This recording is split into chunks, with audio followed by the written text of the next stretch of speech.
Internal Security Minister Guy Mayers, Justice Minister Dr. Nicholas Frederick, and Information and Broadcasting Minister Edmund Estefan met on Tuesday to decide what actions, if any, can be taken against the HTS newsroom.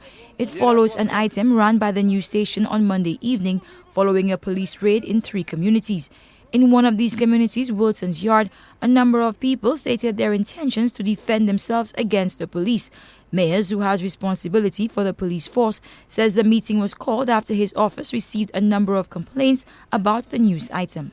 The Attorney General would have to advise the Minister for Broadcasting, who is the person with that responsibility.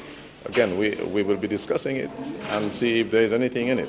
I said we were responding to the number of calls and complaints that came in from the public, so we have to look into it.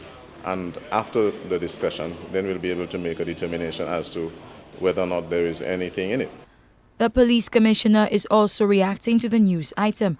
Ausbert Regis says action will be taken against the people who made the threats. He says HTS could also be liable to prosecution because they broadcast the story.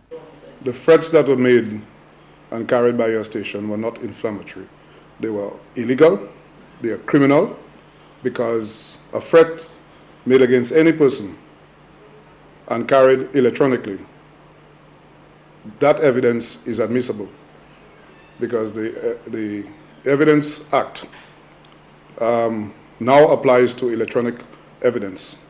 The Sunday operation was headed by the police commissioner. He stands by its results and the manner of its execution. Regis says the more than 180 officers who conducted the operation had warrants and acted within the law.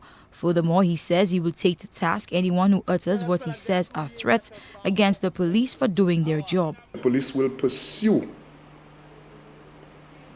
those persons making that statement, and they will be brought to justice. We will not permit anybody to threaten and undermine the rule of law in this country. The 3 ministers met in the office of the Internal Security Minister. Carmi Joseph, HTS News, Channel 4.